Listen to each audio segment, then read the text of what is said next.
अस्सलाम वालेकुम। अन्य 82 के पेज मेंबरान को हमारा सलाम। वीलॉग सीरीज़ का नवा वीलॉग आपकी पेश खिदमत है। हमारा आज का वीलॉग चंद ग्रुप की सियासत के ऊपर है, क्योंकि जब से नदीम अफजल चंद ने PP 81 और PP 72 दोनों हलकों से अपने कागजात नामजदगी जमा करवाए हैं, तो हल्के में ये बहस छिड़ गई है कि क्या नदीम अफजल चंद दोनों हलकों से इलेक्शन लड़ेंगे या फिर वो एक हल्के से इलेक्शन लड़ेंगे और दूसरे से नहीं। और क्या वजह थी कि उन्होंने सूबाई हल्के से इलेक्शन लड़ने का फैसला किया। पहला हल्का जहाँ से उन्होंने अपने कागजात नामजदगी जमा करवाए हैं वो है PP 72 का हल्का, जो तहसील भेरा के ऊपर मुश्तमिल है। अगर नदीम अफजल चंद साहब यहाँ से इलेक्शन लड़ते हैं तो उनका मुकाबला मुस्लिम लीग नून के मलक शोएब अहमद भट्ट साहब और PTI के हसन इनाम पिराचा साहब से होगा। 2018 में शोएब अहमद भट्ट साहब ने यहाँ से 8000 वोटों की लीड से ये सीट जीती। इस हल्के को अगर मुस्लिम लीग नून का गढ़ कहा जाए तो गलत नहीं होगा। PTI इस बार भरपूर कोशिश कर रही है कि मुस्लिम लीग के इस किले के अंदर दरार डाली जाए। अगर हम पीपल्स पार्टी की बात करें तो यहाँ पीपल्स पार्टी का पार्टी वोट तो बहुत कम है, मगर नदीम अफजल चंद का और चंद ग्रुप का वोट यहाँ काफ़ी मौजूद है। लेकिन हमारी नाकस राय में ये वोट बैंक इतना ज़्यादा नहीं है कि वो यहाँ से ये सीट निकाल सके। अब आते हैं PP 81 की तरफ, जहाँ से मुस्लिम लीग नून के उम्मीदवार 2018 में जावेद हसनैन शाह साहब थे और PTI के उम्मीदवार इफ्तिखार हुसैन गोंदल साहब थे, और ये सीट 2018 में PTI ने सिर्फ 800 वोटों की लीड से जीती थी।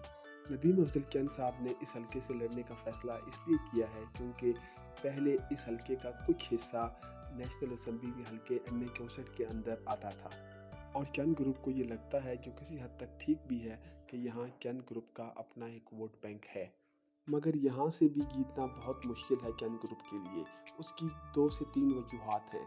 सबसे पहली वजह पीपल्स पार्टी का अपना वोट बैंक यहाँ से बहुत कम है। दूसरी वजह ये है कि नदीम अफजल चंद साहब का जो असर रसूख है वो पूरे हल्के में नहीं, बल्कि कुछ इलाकों में है जो पहले उनके कौमी असम्बली के हल्के के अंदर शामिल थे। दूसरी वजह ये है कि पिछली बार मुस्लिम लीग नून ने यहाँ से MNA और MPA का टिकट जावेद हसनैन शाह साहब को ही दिया था। वो यहाँ से MPA की सीट तो हार गए थे, मगर MNA की सीट वो जीत गए थे।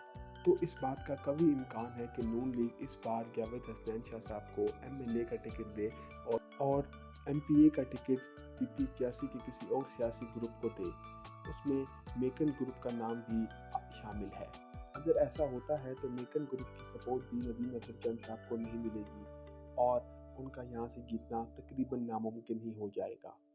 अब आते हैं उन 2 सवालों की तरफ जो हमने शुरू में उठाए थे कि नदीम अफजल चंद साहब ने MPA का इलेक्शन लड़ने का फैसला क्यों किया और वो PP 81 या PP 72 में से किस हल्के से इलेक्शन लड़ेंगे। अगर देखा जाए तो चंद ग्रुप का सूबाई असम्बली के इलेक्शन लड़ने की वजह एक ही है, क्योंकि इस बात का इम्कान है कि शायद पंजाब में कौमी असम्बली और सूबाई असम्बली के इलेक्शन साथ साथ ना हो, तो चंद ग्रुप सूबाई असम्बली का मैदान खाली नहीं छोड़ना चाहता।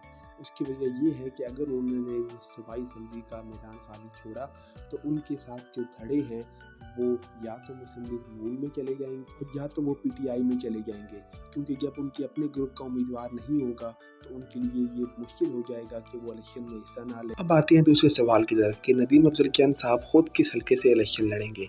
इसमें तो कोई शक नहीं है कि चंद ग्रुप दोनों हलकों से इलेक्शन लड़ेगा, लेकिन नदीम अफजल चंद साहब हमारे अंदाजे और हमारी रिपोर्ट के मुताबिक सिर्फ एक हल्के से इलेक्शन लड़ेंगे, वो है PP 81। उसकी वजह ये है कि चंद ग्रुप ये समझता है कि अगर वो PP 72 से खुद इलेक्शन लड़ेंगे और वो हारते हैं तो जब कौमी असम्बली के इलेक्शन की बारी आएगी तो उस वक़्त उनको काफ़ी नुकसान हो सकता है। जबकि दूसरी तरफ PP 81 क्योंकि एक नया हल्का है तो वहाँ से अगर वो लड़ते हैं तो एक तो ये कि अगर वो हार भी गए तो कोई नुकसान नहीं होगा, और दूसरा ये कि उनकी एक नए हल्के के अंदर एंट्री हो सकती है जो अगले आने वाले इलेक्शनों में उनके लिए फ़ायदेमंद साबित हो सकेगी। उम्मीद है आपको हमारा ये वीडियो पसंद आएगा। इसको लाइक और शेयर करना ना भूलिएगा और अपने इस चैनल को सब्सक्राइब ज़रूर कीजिएगा। शुक्रिया।